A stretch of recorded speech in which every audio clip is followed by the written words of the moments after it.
샬롬 11월 7일 목요일입니다. 오늘도 하나님의 도우심과 성령의 능력이 함께 하시길 소망합니다. 이 시간 시편 말씀을 읽고 묵상하며 하나님 앞에서 침묵으로 기도드리겠습니다. 시편 30편 4절에서 5절. 주의 성도들아 여호와를 찬송하며 그의 거룩함을 기억하며 감사하라. 그의 노염은 잠깐이요 그의 은총은 평생이로다. 저녁에는 울음이 깃들지라도 아침에는 기쁨이 오리로다.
오늘 하나님이 우리에게 주신 말씀은 요한계시록 20장 1절에서 6절입니다.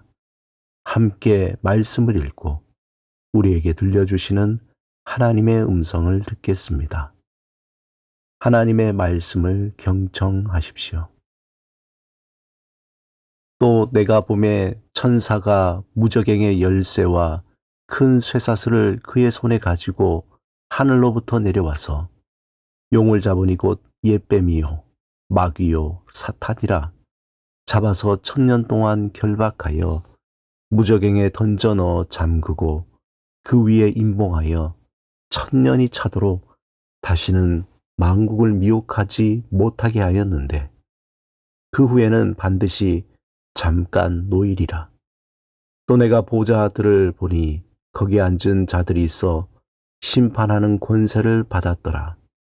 또 내가 보니 예수를 증언함과 하나님의 말씀 때문에 목배임을 당한 자들의 영혼들과 또 짐승과 그의 우상에게 경배하지 아니하고 그들의 이마와 손에 그의 표를 받지 아니하는 자들이 살아서 그리스도와 더불어 1000년 동안 왕 노릇하니 그 나머지 죽은 자들은 그 1000년이 차기까지 살지 못하더라. 이는 첫째 부활이라. 이 첫째 부활에 참여하는 자들은 복이 있고 거룩하도다. 둘째 사망이 그들을 다스리는 권세가 없고 도리어 그들이 하나님과 그리스도의 제사장이 되어 1000년 동안 그리스도와 더불어 왕 노릇하리라. 1000년 왕국은 교회사 속에서 다양한 논쟁과 여러 해석을 낳았습니다. 특히 1000년이라는 표현이 상징하는 의미와 본문이 전달하는 깊은 메시지를 이해하는 것은 우리의 신앙에 매우 중요한 주제입니다. 먼저 요한계시록 20장 1절에서 6절을 살펴보면 첫째 1절에서 3절에서 천사가 하늘에서 내려와 큰 쇠사슬로 사탄을 결박하여 무저갱에 던져놓고 봉하여 1000년 동안 갇히게 합니다. 이 장면은 사탄의 활동이 일시적으로 제한되고 하나님께서 악의 세력을 통제하심을 보여줍니다. 여기서 1000년 동안 사탄이 결박된 상태는 상징적이든 실질적이든 그 기간 동안 평화와 하나님 나라의 통치가 임함을 의미합니다. 4절에서 요한은 순교자들과 짐승의 표를 받지 않고 하나님께 신실하게 산 자들이 왕좌에 앉아 그리스도와 더불어 다스리는 장면을 봅니다. 이들은 끝까지 믿음을 지켰고 그 결과로 하나님과 그리스도의 통치에 동참하게 됩니다.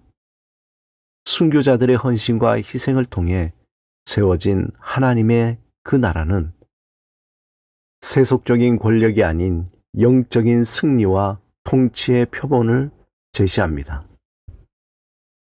그리고 5절에서 6절에 첫째 부활에 참여하는 자들은 복되고 거룩하다고 선언됩니다. 또한 둘째 사망 권세가 그들을 다스리지 못한다고 합니다.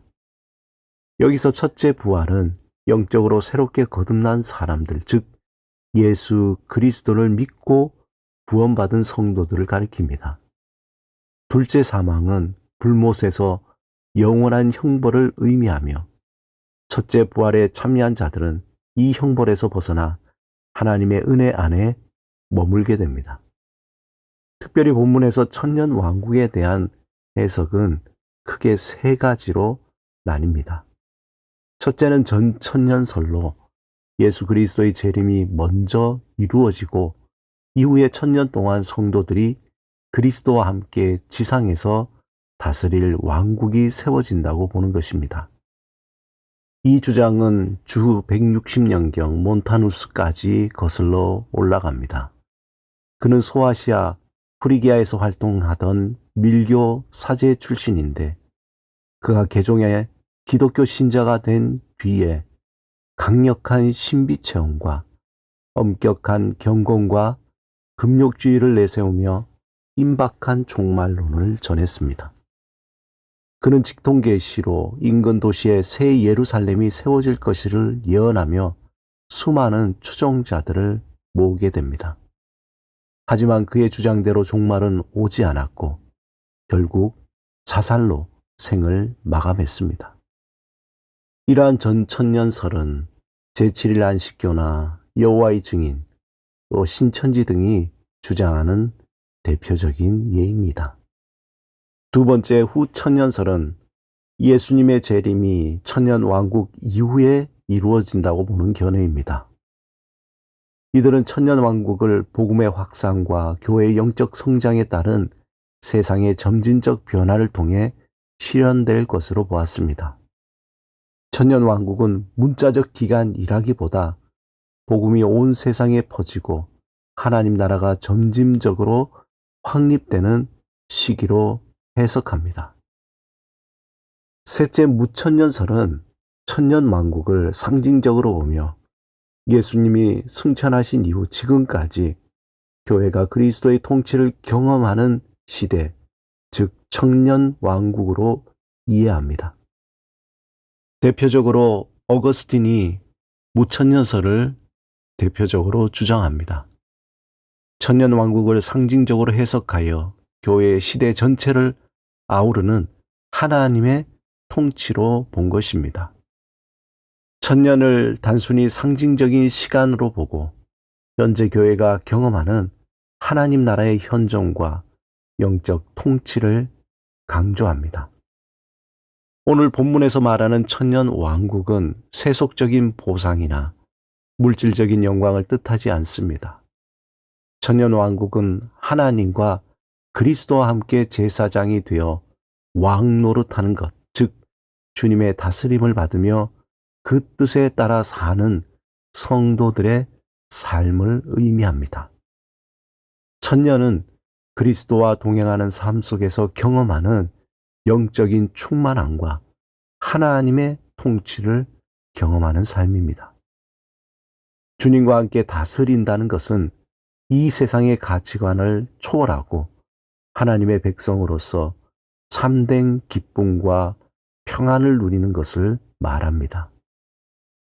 성도들은 세상의 유혹과 권력 대신에 하나님의 통치를 받아들이며 진정한 제사장으로서 이 땅에서 영적인 부요함을 경험하는 것입니다. 그들이 하나님과 그리스도의 제사장이 되어 천년 동안 그리스도로 더불어 왕 노릇하리라는 이 표현은 세속적인 권세나 물질적 보상을 의미하지 않습니다. 성경은 오히려 영적인 보화와 예수 그리스도의 동행을 중요하게 여깁니다. 천년 왕국은 예수님과 동행하며 하나님 나라를 이 땅에서 살아가는 삶을 말합니다. 우리를 제사장으로 부르셔서 하나님 사역에 동참하게 하신 주님의 은혜입니다. 그리스도인은 주님의 다스림을 받으며 이 세상을 초월하는 삶을 살아가는 사람들입니다. 천년 왕국은 교회의 성장과 성도의 영적 승리, 하나님 나라의 확장을 상징합니다. 천년 왕국의 본질은 세속적인 보상이 아니라 하나님과 동행하며 주님의 다스림을 받는 삶입니다. 그러므로 우리는 이 땅에서부터 주님의 통치를 받는 삶을 살아가야 합니다. 주의 재림을 온전히 기다리며 세상의 유혹을 이기고 주님께 온전히 헌신하며 천국 백성의 삶을 살아가야 하는 것입니다. 오늘도 우리와 동행하시는 주님만을 의지하며 천년 왕국의 소망을 품으며 주의 나라를 이 땅에서 펼쳐 나가며 살아가시길 바랍니다. 함께 기도드리겠습니다. 주님, 천년을 하루같이, 하루가 천년처럼 모든 시간을 주관하시는 주와 동행하며 오늘을 감사하며 살게 하소서. 예수 그리스도 이름으로 기도드립니다. 아멘.